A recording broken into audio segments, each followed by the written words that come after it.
thrilled today to have with us two star reporters from the New York Times, Cecilia, Kang and Sheera Frenkel, and they will be talking about AI, reporting on disinformation, democracy, and governance. I should say that when we first invited them, I thought it would be good we do like sort of a 2-year anniversary of their book, An Ugly Truth about inside Facebook's world of domination. I'm sure I got the subtitle wrong there, but it's something like that. But you know, the fact that we've moved to this topic is a credit to what's happening in the field, what's happening here at the Cyber Center, in that every 6 months we've got another new emergent either crisis or technology or topic, and I'm thrilled that Cecilia and Sheera are willing to talk about this, because certainly it raises some of the issues that we talked about in the previous sessions over the last month, where we've brought forth some of the Stanford professors' research on AI.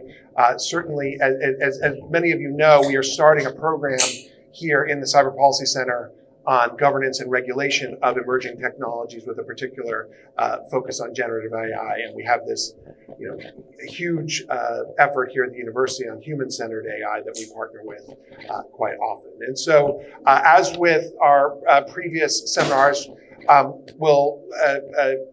Sheera and Cecilia will talk for about a half an hour about this topic, and then I'll join them and ask questions from both the audience here and from the millions who are joining us online right now. You can just put the questions into the Q&A, and they will magically appear on my cell phone. So with that, thank you both so much for coming here. I'm Cecilia Kang and Sheera Frenkel.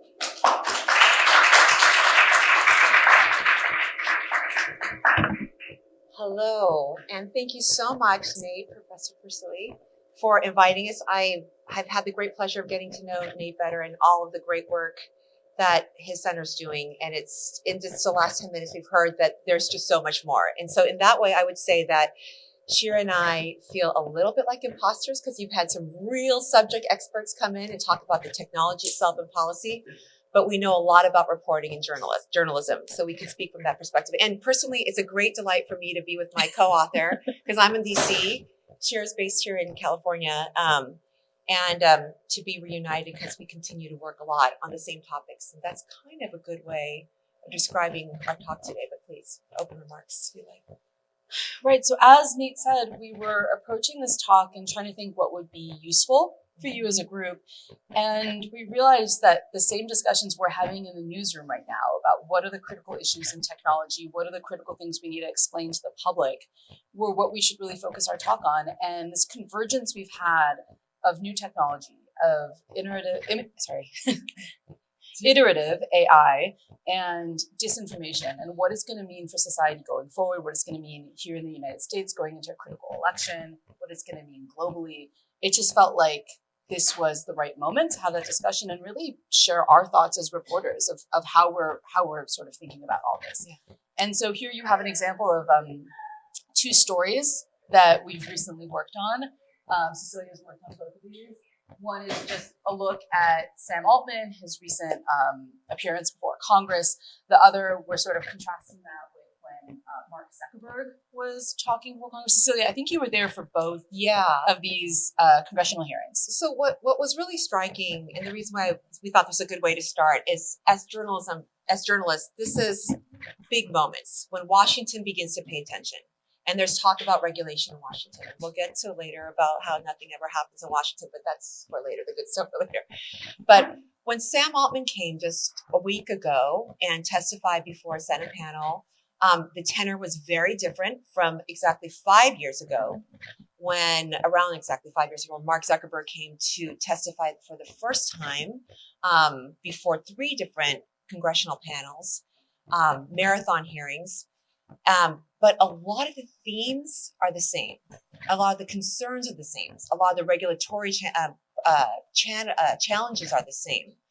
The technologies are different, but one needs the other. You need to use platforms like Facebook and Instagram to spread information. The tools, though, are different that have been introduced. So we see that as an interesting sort of like two bookends to how we're thinking about coverage and AI. So again, this was just last week, Sam Altman, I know this is a sophisticated audience, so I'll say some basic things, but I'll assume that you know lots. He's CEO of OpenAI that just introduced a generative AI tool known as ChatGPT. GPT-4 was introduced very recently. And since then, that was November of 2022, it has taken not just the world, but certainly Washington by storm. One thing I want to just add about that is that one contrast between those two hearings was that when Mark Zuckerberg testified before Congress, the problems, or at least one set of problems, were already apparent. He was being called before hearings because Cambridge Analytica, Russian election interference, all these things had become apparent, and Congress wanted to talk about them after the fact, right? The problems had emerged. Let's figure out what to do about it. One interesting moment that we find ourselves in right now is that this AI technology is really just beginning to emerge. We're in the infancy of seeing what it can do and how it's going to get used. And we're already having a discussion about what could the regulation be? What should we be looking forward to as problems? And as reporters, we've been commenting on if there is one hopeful note of, journalism making a difference, it's that we are maybe for the first time talking about the problems that might lie ahead before they happen rather than after they've happened. So here are the two sort of like swirls of the dynamics that are taking place right now. So ChatGPT, as I said, was introduced, as we all know, November 22, to the public. Just like one anecdote of how Washington responded. Congressman Ted Lieu wrote in an op-ed in the New York Times as well as in The Hill. I am freaked out. I ran a query through it and I wrote a whole speech came out and it sounded a lot like me and it completely blew my mind and it made me realize I have to wake up to the power of this disruptive technology and it's hard for me to even fathom what all potential dangers could be with this. As along with industry leaders in technology, we all know about 1,000 plus tech leaders signed a letter calling for a moratorium on the development of AI tools like ChatGPT. That was around the same time. At the same time, we have the business dynamics, and that is sparked that the introduction of ChatGPT has also sparked a complete arms race when it comes to releasing competitive products. We know that Google releases Bard to the public in March 21st, 2023, around that same time, just a big AI frenzy. In our conversations with venture capitalists, that is where a lot of the money is going. Mobius AI, for example, gets 3 offers just in its first week of existence, valuing the company at $100 million. That was just last week. So that's just a couple examples of the forces at play. And we saw that in social media too. A lot of business interests that sort of rub up against and conflict with public interests. So is AI really a new thing? That's what we hope to talk a little bit about. We're not going to answer that question for you, but we think that we see, as far as journalism goes and how we approach our stories, that we see a lot that is not that new when it comes to what's most important to us as journalists, which is to write about new technologies in the way where we hold powerful people, powerful companies to account, and where we also illuminate the public on what is actually happening, what the technology does and its power for good and for the potential risks. And we see a lot of reporting parallels with social media. So we're going to quickly flash back and let Sheera go for this. Well, one thing I was going to say about how nothing new is truly new is that at OpenAI, there are people working there who were actually at Facebook at its earliest days. And when we've spoken to them and they've looked at the threats ahead, they've looked at the problems ahead, they've commented on how it's following almost exactly the same pattern as what happened to them at Facebook, right? First came the porn, then came the scammers, and next they're looking at the bad actors. And they were like, it's almost like clockwork, and it's a heightened timeline from what they saw at Facebook. But in terms of what they've had to deal with, that is the exact order they had at Facebook, and now they're experiencing it at OpenAI. And one of them remarked that there's something almost comforting about the fact that threats have come in the same order because they can see what lies ahead and they can try. It doesn't mean they're solving these problems before they happen, but it means that they at least know what's on the horizon. They know the scammers are there. There are people who are eager to make money off of this. They know after that the bad actors are one step behind. They're going to use this technology to try to affect elections, to try and fight sort of disinformation battles on behalf of private corporations and governments. And so it's been really interesting to speak to them and to have them acknowledge that all technology, this will probably get used in ways that they find abhorrent, but that they are hoping to get ahead of it. So just because memory is short and things change really fast, we're going to go through some of the greatest hits of the ugly truths of social media, okay? So you can see just a list of some of the things that we found in our investigation of Facebook that ended up being the biggest issues, hate and misinformation. But let me just give some examples. Like this was a pivotal moment. Sure, you can talk about this quickly. Right. So honestly, to make it personal for a second, but this is when I sort of started paying attention to Facebook. I'd been a foreign reporter for a very long time, and then I moved back to America in 2015, just before Trump made this comment about a total and complete ban on Muslims. He was running for office. I remember seeing that comment on Facebook and seeing the responses to that and the way in which that comment went hugely viral and thinking, this is fascinating. Like, what a fascinating use of this social media tool. He has figured out a way to get immense viral attention on social media by saying these really inflammatory things. And there's something in and of itself fascinating. I haven't seen a political campaign like this before. And for a lot of us as reporters, that was a moment to really begin covering the Trump campaign, not just as a political campaign, but as a test for social media and for the role social media companies were going to take in democracy. Yeah, and this is a real moment and an important moment in our book because it was the best sort of example of how the company struggled with its speech policies. And it continues to struggle today.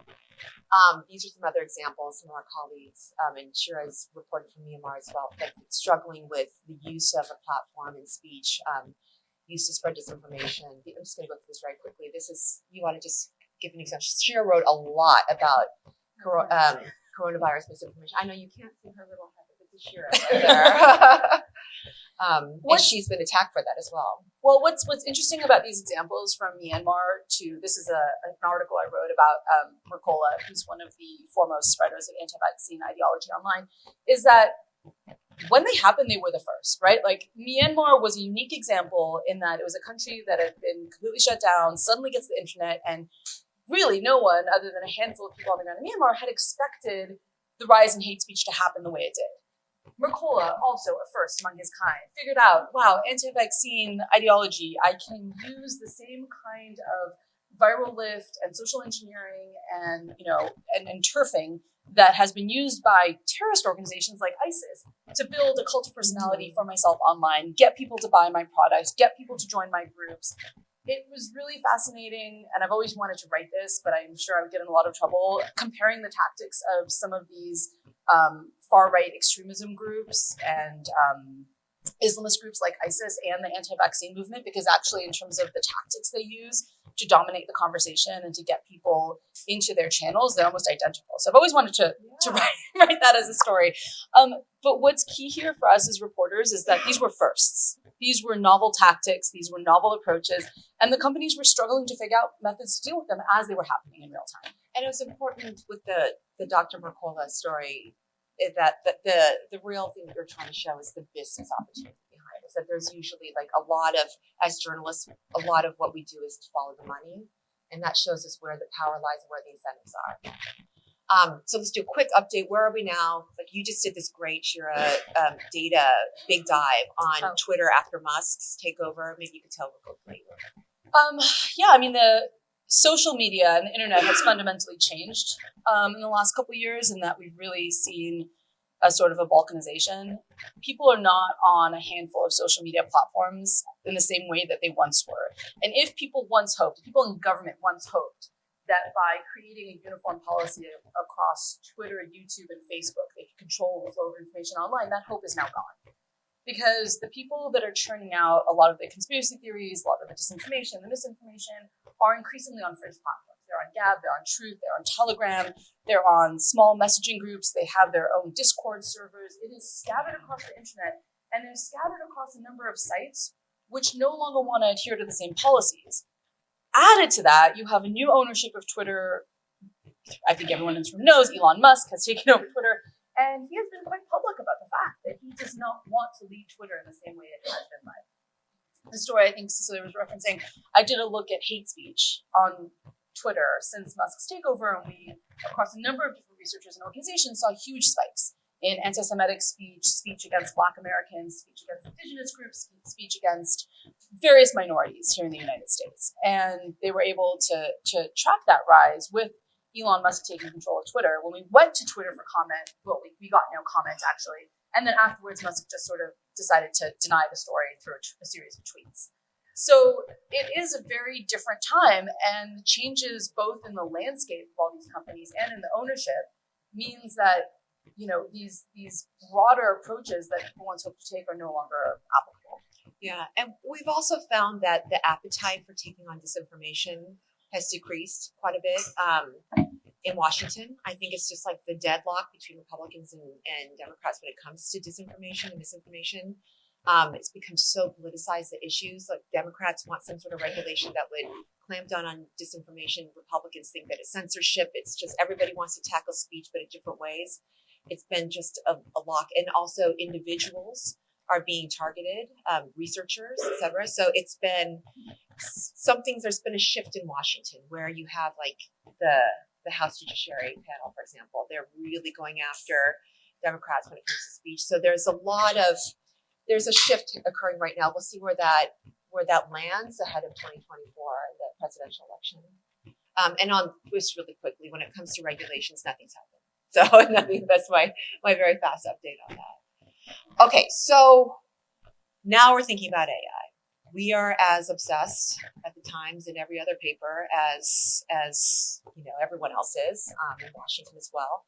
It's become a big part of my beat and Sheera's beat. I mean, you can look at sort of the list of the things that I just started like just put them down, the things that we think about: misinformation, labor and discrimination, election security, bias and surveillance, following the money. These are like the ways that we think about this.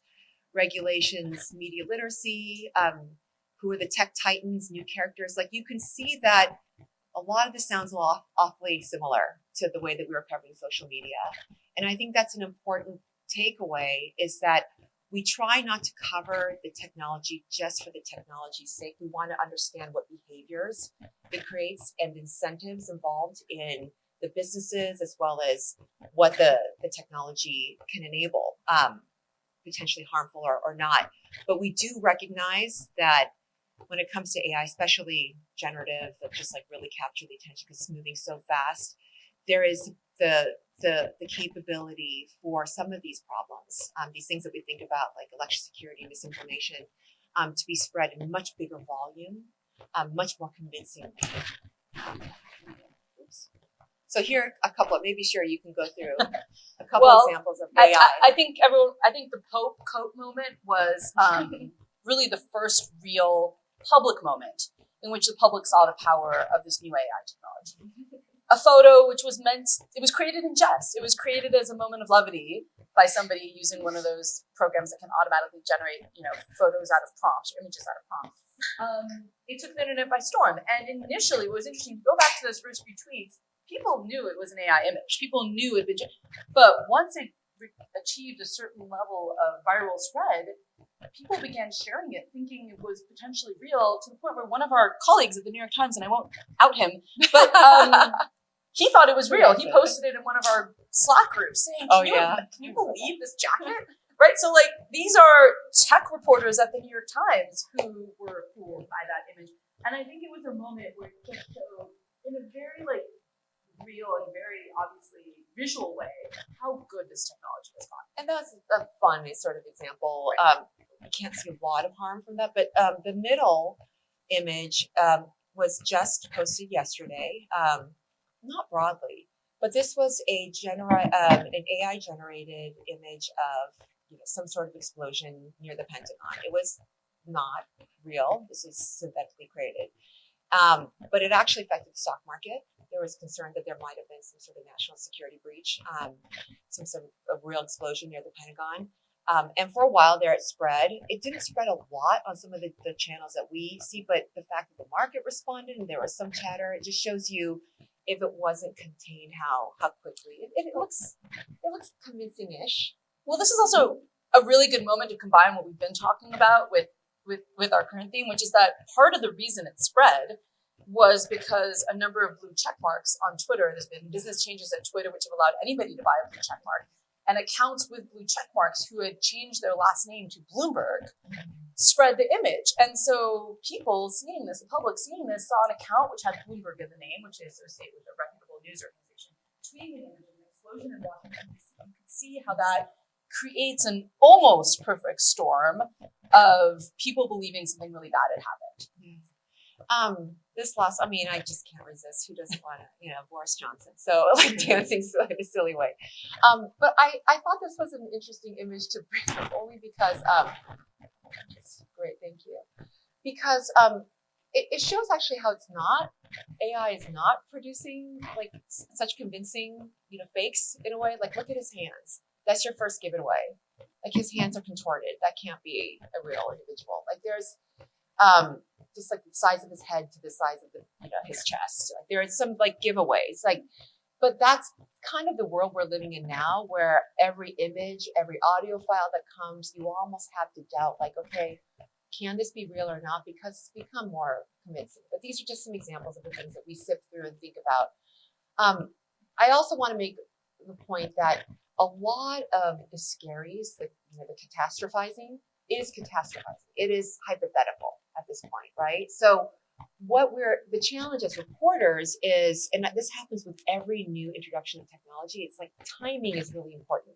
Like when is it after the crater lands and we see the smoking, the remnants of the crater, like with social media, and then Mark Zuckerberg testifies? Or is it way before? Like how early, is it too early to look around corners and it becomes too hypothetical to really warrant the concern? Those are the things that we try to balance as journalists. And we don't have perfect answers. And that's, I would tell you candidly, at the New York Times, we have these conversations about what are real threats and not. I'll just play this clip really fast. Thank you, Ben, with Ben's help.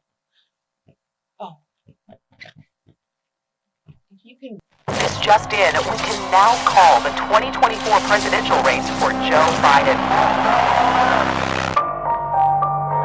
This morning, an emboldened China invades Taiwan. Financial markets are in free fall as 500 regional banks have shuttered their doors. Border agents were overrun by a surge of 80,000 illegals yesterday evening. Officials closed the city of San Francisco this morning, citing the escalating crime and fentanyl crisis. Who's in charge here? It feels like the train is coming off the tracks. Thanks, Ben. So this was produced by the RNC, and it was released the day after Biden announced his intent to run again, and it was produced with AI tools. Right? Is this disinformation though? Is this like how concerned one might be? Should one be? Like this is all hypothesizing what the world would look like if Joe Biden were reelected. It doesn't feel good if you're Joe Biden to see something like that, nor would it be for many people. They don't feel a lot of comfort. But this is kind of the world that we're living in. This was the first release of a video that was official using AI tools that gave us as reporters, but also like sort of like the political economy, if you will, pause to think about, okay, how are campaigns going to shape in the future, and the messaging and the information sort of pollution that's going to be out there. How do you debunk something like that? Because it is just a what if. They say what if over and over again. Well, and I was just gonna, that this is a pretty typical campaign video, right? In the themes, in that in every election, someone's run a campaign ad against the candidate for president, saying, well, if they become president, and then catastrophizing that presidency. That's not new as an attack tactic. What is new is how convincing was that recording of a news anchor saying that China had invaded Taiwan? How convincing were those images? Will your brain play tricks on you when you see those AI-generated images and the AI-generated voices, making it super realistic that all these horrible things are going to happen once Biden becomes president? Is that going to convince you to vote differently because the AI technology used is that much better? And that's a lot of what we're sort of getting at with this talk, is that the bad ways in which this is going to be used is probably not that different from technology already out there. It's just that much better. Is it that much more convincing? Is it that much more effective? Right. So just really fast. Since I'm based in Washington, I'm hoping that this might bring a perspective that's a little bit different to the folks at Stanford. The U.S. response to AI so far has been sort of an all-of-government response. The White House has come out with a Bill of Rights statement in the last year. Vice President Harris hosted the heads of OpenAI, Microsoft, Google, and another company, I forgot what it was, recently to talk about AI and company responsibility. The agencies have talked, and Congress is interested in legislation. It's all talk right now, right? It's very, very early. Nothing is started. So here's some examples. So Lina Khan, who is the chair of the FTC, she's been quite vocal. And my point is, it's all of government, but everybody has different ideas. And right now it's very patchwork compared to how other nations are thinking about, especially the EU, about governance and AI. So Lina Khan, the chair of the FTC, wrote recently in an op-ed that she actually thinks that the laws in existence today, especially for the FTC, there's a Consumer Protection Act and there's also an antitrust act that the FTC enforces, those laws are strong enough for the FTC to go after AI companies that might, especially use AI for scams, to defraud consumers. She's thinking about how, the future of competition in the corporate space, would look if, only big companies continue to gobble up the smallest companies. She's talked about that publicly. She very, famously took on Facebook and its acquisition retrospectively, of Instagram and WhatsApp, saying that, looking around the question that the company used killer acquisitions to destroy future competition. It's a really novel approach to antitrust. I'll just go more quickly. The White House, again, there's a meeting with Kamala Harris, the vice president, and the AI chiefs, and they talked about how they want the companies to take responsibility. A lot of folks, academic researchers, including at Stanford, point out that, there should have been more people in civil society as well as academics who were included in these kinds of conversations, especially at that meeting. And I think that's a good point. The companies have a lot of say right now in Washington on this. So what's being discussed? Really quickly, in the U.S., there's talk about an independent agency. So think of the CFPB that was created not so long ago, but something that's just dedicated to AI, where you have subject experts who could do things like hand out licenses, create safety standards, tests as well. There is talk about transparency on what data sets are being used to train these AI tools. There's talk about algorithmic transparency. There's talk about speech rules. Let me just tell you right now, that will go nowhere. Speech rules go nowhere, the idea of speech rules. The big questions, there was who will regulate and enforce. In the U.S., there's there's a bias toward the idea that agencies should create their own rules and have powers over their own industries. Stanford Center for Human-Centered AI released a report where they said that as of now, only 5 of 41 major agencies have created AI plans as required. So they're really far behind. So you have this scattershot approach, but there's nobody kind of corralling all the cats, if you will. And of course, there's the approach of relying on current laws. And I'll just quickly say this too, so the U.S. lags Europe, Europe is and China, I just in parentheses because those laws are loaded. And then for the European proposal, they're talking about risk-based regulations where certain AI tools should not be weighted the same as others. So say the recommendation engine of Yelp should not be regulated in the same way as, say, the driverless car. Those are the risks. So, and the U.S. is a little bit more open to that as well, more these days, but far behind. Disclosure to individuals that they're what AI is being used to them, the idea of data transparency, and a complete ban on Europe views as the most harmful uses of AI, such as social scoring, which is something that we know has been used in China and other nations. Please. Well, I actually just wanted to prompt you to talk about something that you've talked about in our meetings. Oh, yeah. Which is that one of the unsaid things here is that while the U.S. wants regulation, it doesn't want regulation to the point where it actually slows down these U.S. AI companies, because they do think of this as a race against China. Ultimately, both the U.S. and Europe are thinking about this very much. And please, I'm really just taking your talking points. Yeah. We're talking about this a lot in our meetings. But this is a very real, in a sense, arms race between what's happening in Europe and the US and China. And so they're very conscious that if they do too much in this space, they could slow down and hinder US companies. Yeah, that's right. And let's be, I forgot to make this my, I'll go back to the very, very beginning. Actually, can we go back to the one with Sam and Mark? Not that I know them personally, but okay. So that kind of brings us back to the beginning. So Sam Altman testifies, and he says, "We need to be regulated. That's why I'm here. I'm scared. I see great potential and more potential. That's like very positive, but I am concerned, and there are some great risks. So we need help by government, right? So this feels new." In fact, Dick Durbin even says, like, this is remarkable. We've never had a tech executive come with so many hearings come and say, actually regulate us, right? My actual reaction was, what is that regulation going to look like? Like this could be a really, really master stroke in regulatory diplomacy for him to come say regulate us. And then the regulations are actually like very weak sauce. It's like, let's just see what that looks like. So those are the things that I think about. And one of the biggest supporting factors for companies that might be wary, at least ostensibly wary of regulations, is that probably of greater priority. And right now, this is actually just my opinion. This is not me saying this is like fact, but I do think that the US v. China Cold War, I know that's overused, Cold War in Washington, that issue, that dynamic right now probably outweighs concerns about AI. And I think that with that in mind, that's always going to be a real buffer for companies who do not want regulations that slow down their growth.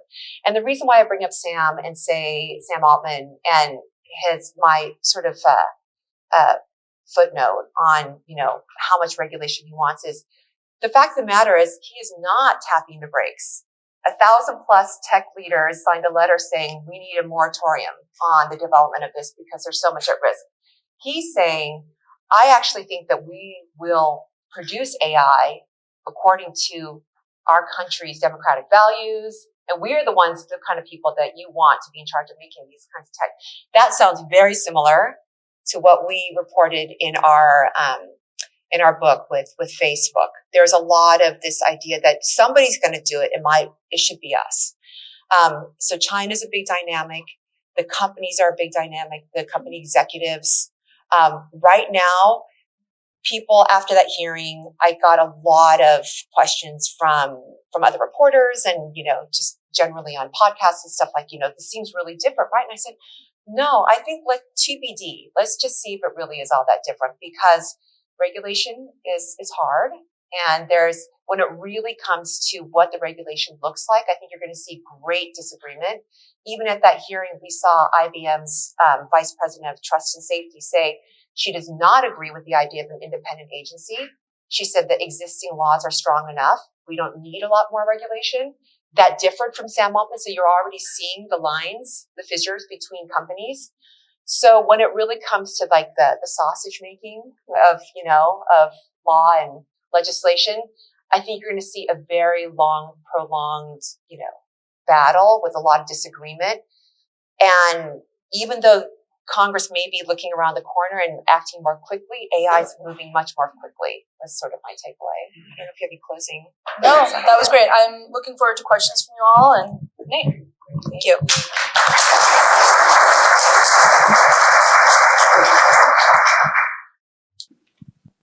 So that was wonderful. Thanks so much.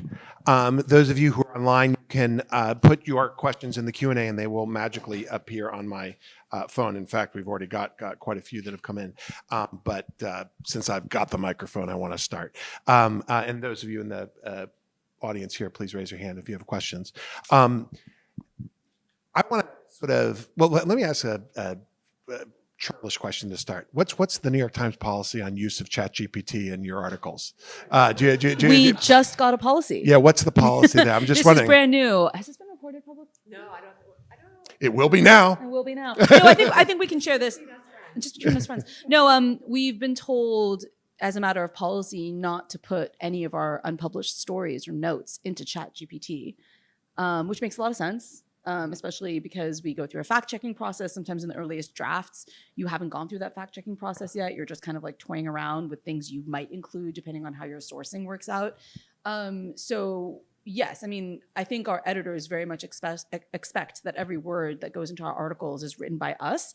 And I imagine that unless you're Kevin Roos and you've said this article is written by ChatGPT as the headline of your story, I imagine it would be a fireable offense if one of us was to be using ChatGPT to write anything. And we have not gone like all in, like BuzzFeed and some other publications that are experimenting right now with it. And actually not even just experimenting, they're going all in. They're using ChatGPT for some of their stories. Obviously, right. I mean, Bloomberg, we actually had, when Mark Lemley, my colleague in the law school, left one law firm to join another, Bloomberg reported it, but it was the Bloomberg bot that reported it. And it was actually an AI, that was those are good use cases. I mean, look, as reporters, I think a lot of us would be very happy to never, ever write another earnings story again. Those are incredibly formulaic, right? It's the company announced this, this, and this. The stock went up by this amount. We usually pre-write 90% of those until the call actually happens. I don't think there are many reporters that would be like horrified if ChatGPT was writing those specific stories for us. But they're very narrow and sorry, this is a bit philosophical, but the art of being a reporter is 90% in the reporting and 10% in the writing, at least how I see it. What makes for good reporting, the reason people subscribe to the New York Times is because we spend a lot of time talking to people. And at this point, that's not something ChatGPT can do, right? At this point, that's still what we think will distinguish good journalism. So let me ask one question I think kind of undergirded a lot of what was in your presentation, which is whether this is the same battle as the social media battle. Because I think we're bringing to this, the rise of AI and rise of these companies, a mental picture that the problem is disinformation, antitrust, privacy, because that's those were the ugly truths that we've been dealing with for the last decade or so. In some ways, I think that it's different because social media and search are kind of easier things to define. Is what, like when we talk about regulating AI, it's hard to even, as one of my colleagues has said, it's like saying regulation of the alphabet, right? Which is that it's not clear even what we're talking about when we're talking about regulation here. The kinds of the generative AI stuff that you're showing with the imagery, all right, that has a familiar feel to it, but it only makes a difference if it ends up going viral and having these impacts. But AI is going to increase the capacity of all good and bad actors, governmental and non-governmental. And so I wonder whether we are, in a sense, fighting the last war with this current war. Casey Newton, I was talking to you all before about this, I thought had a kind of provocative piece about a month ago about how do you cover AI? And I'm wondering how you're thinking about that. Like, how do you think about these companies? I mean, you've given obviously you've all written about it quite a bit, but dealing with the squaring the circle between existential risk and, oh, look at these interesting new tools. Do you want to talk a little bit about that? And then Maricha will be the first question. Yeah. There are differerences for sure. I mean, I think when you get into a lot of it, is hypothetical. And I want to mention our colleague Cade Metz. He is spectacular. He's a really great reporter. He's been a subject expert. He's been writing about this for a long time. He's had to navigate that timing issue on what is like real and what is not. He's very deeply sourced.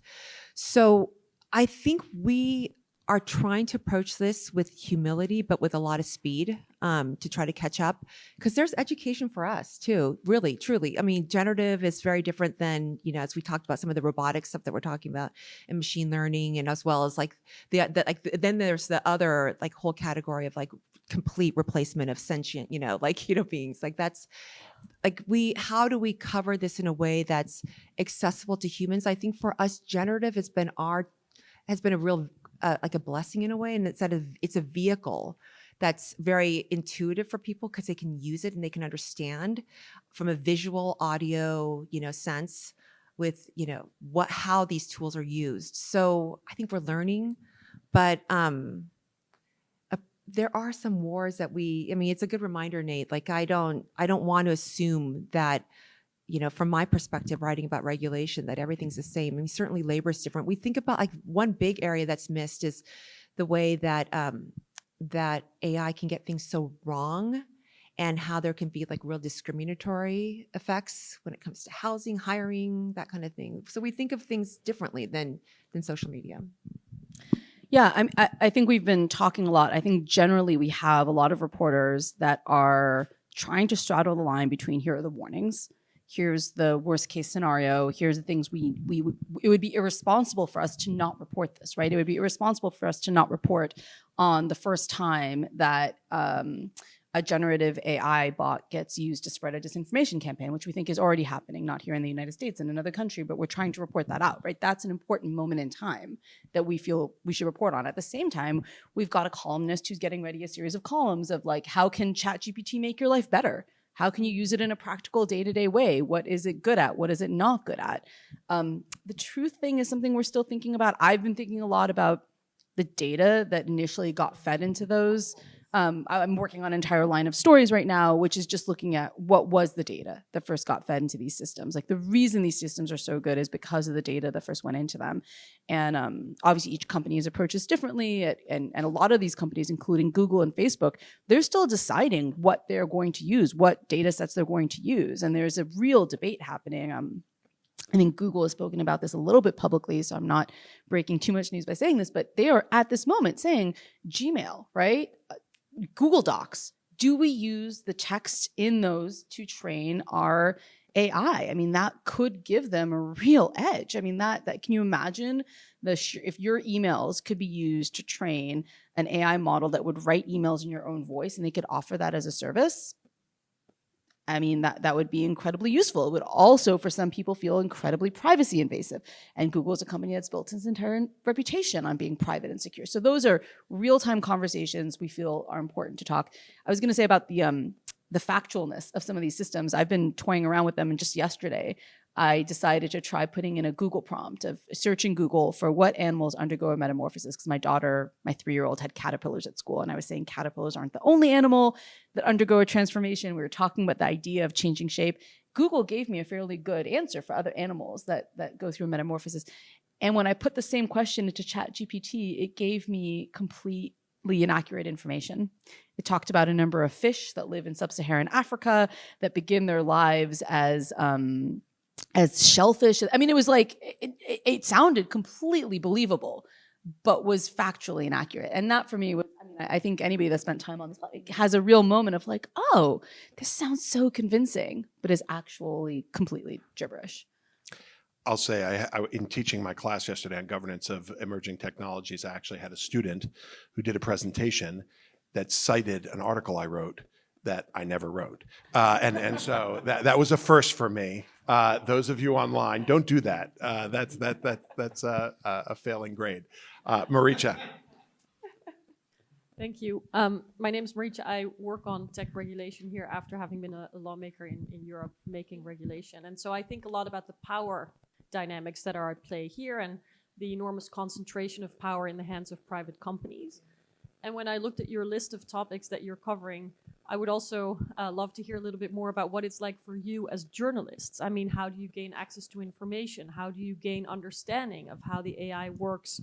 I understand talking to people, but there's also the question of how can you independently verify some of the claims, or how can you understand the inner workings of these companies? And so could you speak a little bit to how you're navigating that and whether you're concerned about your access to those kinds of details inside companies?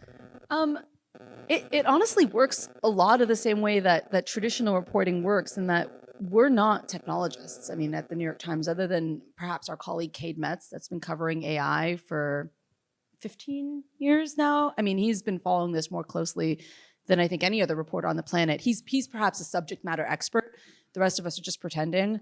But we do it in the same way that we cover many other things, which is as soon as a claim is made, we try to find ideally three or four independent sources that don't know one another at the company to verify it. Because the chances that 3 different people will tell us the same lie are pretty unlikely. And so, I mean, I can just speak about this data story. You know, I've spoken to people at Google who say they're already training on Gmail. I could if I want to write an extremely explosive headline tomorrow in the New York Times saying Google is using your Gmail data to train its AI. But I can't because I need to find 4 more people who independently tell me the same thing. And so far I haven't. So far people have told me that they haven't used this technique, that they're still debating it. So as reporters, all we can do is report, right? That's why I said earlier that I'm not hugely worried about ChatGPT replacing us, because the art of reporting, the art of sitting in front of a person and trying to determine if they're telling you the truth and then having the wherewithal to say, that was really interesting, but I'm now going to go out and report this and make sure that the people telling me this information were physically in the room where it happened and saw this for themselves. That's what makes for good journalism. And that's how we verify. These companies are very secretive, and things like the data that goes into them, that's their secret sauce. That's what's going to make one, generative AI program better than another. And so they're very difficult to report on. But we approach it, in much the same way we do traditional reporting. Yeah, and I think we can't underestimate the importance of just talking. put your- And I think we can't underestimate the importance of just talking to employees from the inside, protecting their identity oftentimes, because they're the ones that are closest to what's happening first and what's actually happening. It's just like Sheera and I, like we used to joke, especially when we were writing the book, like our jobs are so not glamorous. A lot of it is just really hard work. Like we feel like we're digging ditches oftentimes. It's just like one person after another, talk to us, talk to us, talk to us, talk to us. And sometimes out of like 100 requests, like 2 people will say yes. But you just keep going and going. Then after 1,000, you get, like you see the math work out, and then you get enough people to have like the statistical confidence that you can go forward with the concept or idea. And it is just really continue to talk to people, and it is talking to people also who can, asking them, who might be critics or skeptics of what's happening. What should I be asking? What should I be looking for?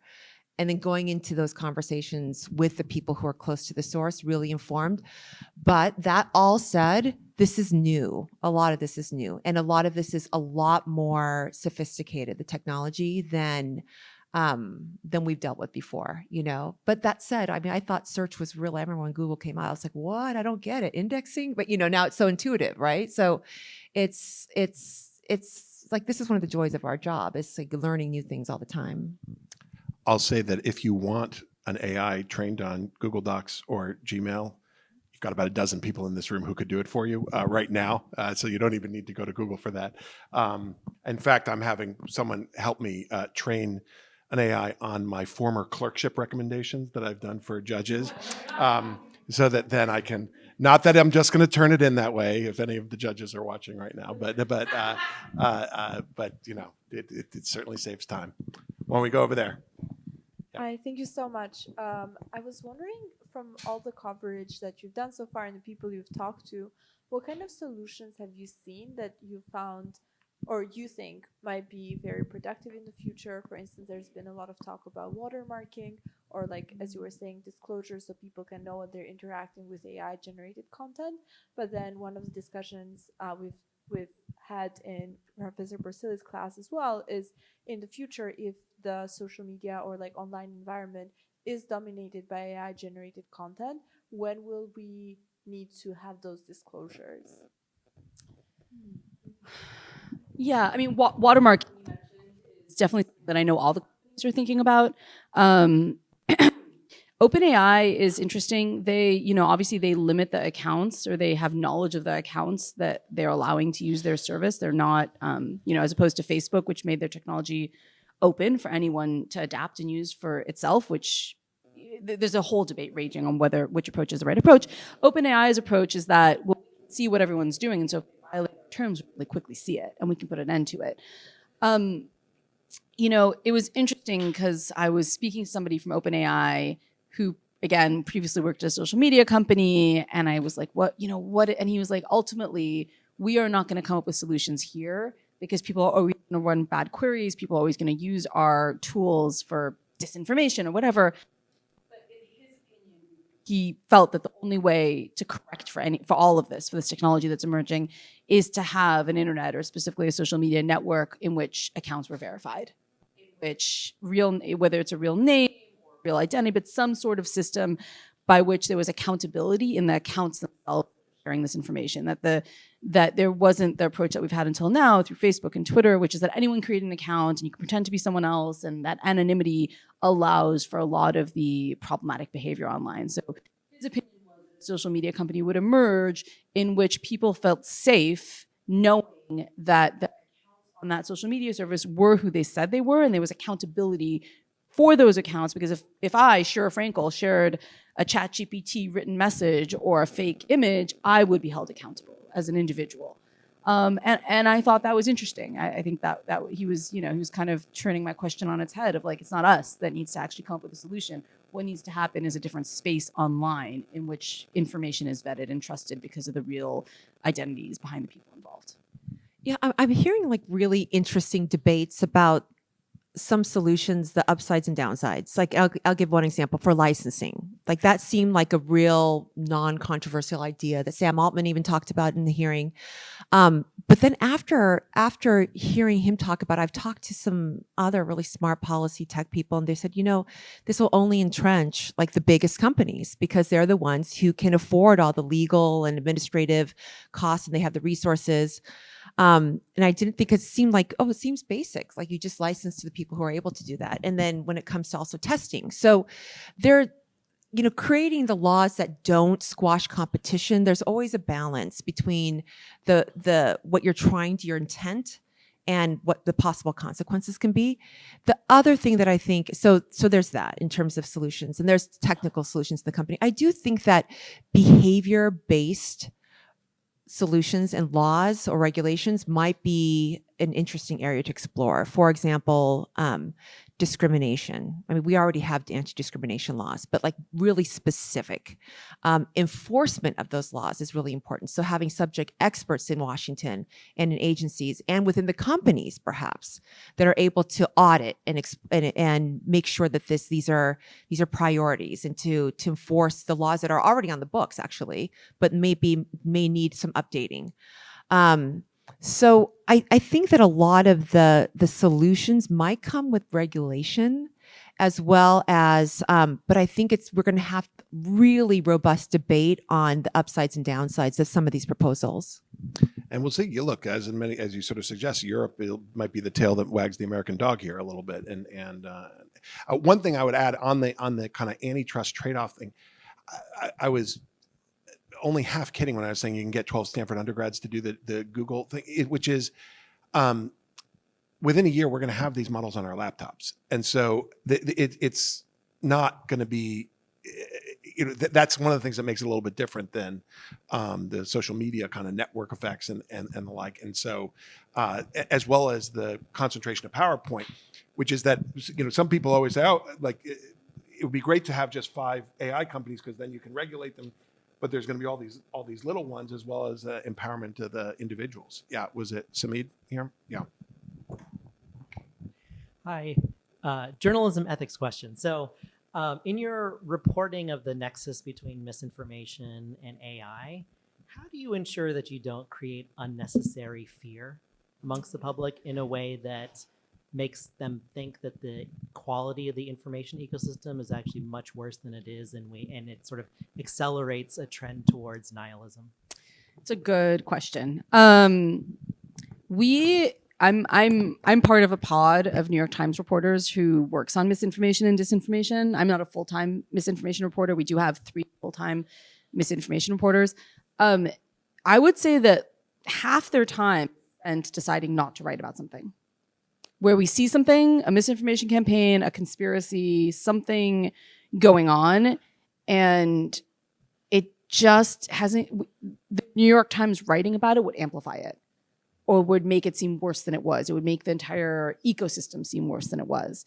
That is that is easily 50% of our Slack channel, is us gauging whether or not it's hit some very invisible marker that we honestly have internally at the New York Times of like, is this widespread enough that we need, that the confusion has been sowed, right? Where it's the Pope coat moment is a great moment for that, because it circulated, we laughed, then we saw people getting confused, then one of our own colleagues got confused, then we saw celebrity accounts sharing it. And it was really at that moment that we saw those bigger celebrity accounts with hundreds of thousands, where we were like, this needs an explainer. This needs a moment to say, yes, this image is excellent. It's very believable if you think the Pope would wear a puffy coat, right? Like, you might believe it. Let's write about it in a way which is revealing of how good this technology has gotten, so people understand, like, this technology really is excellent. It can create, but let's have the caveats. Let's have the caveats that, you know, an expert on photography will be able to tell you that this is what's off on the image, and this is, you know, let's have that moment of sobriety about how the limits of this technology, so that there isn't like panic. Everything you see online is going to be fake. But it really is like a day-by-day judgment call in which a group of people is constantly checking in with one another of like, are we walking this line the right way? Right here. Yeah. And then Sunny. Okay, I hope this works. First, thank you for your terrific book. It was really fantastic. So about a week ago, of course, who knows in these days, but it was really a week ago, Eric Schmidt was on Meet the Press talking to Jacob Ward, and he said something to the effect, and I'm paraphrasing, that like basically nobody else can regulate AI but us. And I think the underlying piece to that was policymakers are just too stupid. Like, they just don't get it. Us meaning his foundation? Us meaning tech bros. Tech bro. Yeah, industry, tech. No, so just ignoring the absolute self-servingness of that comment. You talk to a lot of people, including a lot of people in Congress, a lot of staff, and you know. So I'm just curious, like, what is your reaction when you hear? I mean, he's obviously playing into this concern that our, you know, policymakers don't get the technology. But I'm curious, kind of, what you found on the ground. So that's so interesting. I missed that. He has spent time in government. He was the chair of one of the, what was it? The AI, it was in the Department of Defense, right? I'm sorry, my mind is blanking. So anyway, he has served a tour of a leadership position, right? So he has seen it firsthand. Let's also remember that he famously said in 2010, if you're concerned about privacy, maybe you shouldn't be doing things that that you don't want to be known online. so let's let's remember that. There is a real problem with the skills/knowledge gap when it comes to technology in Washington, and that is for real. I see it for sure. The questions weren't as embarrassing in this last hearing with Sam Altman than it was, in many other hearings with tech CEOs. There is just, I think Congress is really afraid of continuing to look stupid. And in fact, I was just talking to a staffer on a different Senate panel, not the one with that hearing, saying that they've held a couple closed door meetings, like hearings actually with AI executives, that they don't want public because they didn't want their questions to get out. And I said, I don't think I've heard of a closed door hearing. So I'm looking into that, FYI. So that was interesting. So it's a real concern. And there's not a lot of incentive for those who do have who do have the technological expertise to join government. That said, some of the initiatives that some of the initiatives that have been kind of interesting from the government lately in the CHIPS Act, as well as in this latest AI statement of principles, is more funding for NIST and some other government agencies that can draw in more scientific talent and to try to boost and bolster research that's government led. I think DARPA is even continuing to take a deep role. Remember, AI is not new in government. It's DARPA's been around for a long time. So it's just the incentives are sort of, so needs to be, I've long felt like there needs to be some sort of better marketing in Washington to try to bring people with different, with a different sort of mission in mind. So that's true. There's a knowledge gap, but I feel like the idea of technologists self-governing has never, in the last decade, 2 decades, turned out to benefit consumers as much as they need. So for him to say that is kind of on brand. So I'm not super surprised, but I'm dubious when I hear that. We've actually run out of time. I don't know if Sheera, if you have any last thing you want to add to that, or if we beat up on Eric Schmidt enough, that's fine. I think Eric Schmidt is taking this. We'll hang out for a little bit longer if people have Wonderful. questions they didn't get to ask. Yeah. Great. Thank you so much. Thank you, everybody in the room and online. Next week, we've got Dee Yang from our computer science department, who's going to be talking about challenges and progress towards socially responsible NLP. For those of you who don't know what NLP is, the answer may surprise you. So come back. Thank you again. Bye-bye.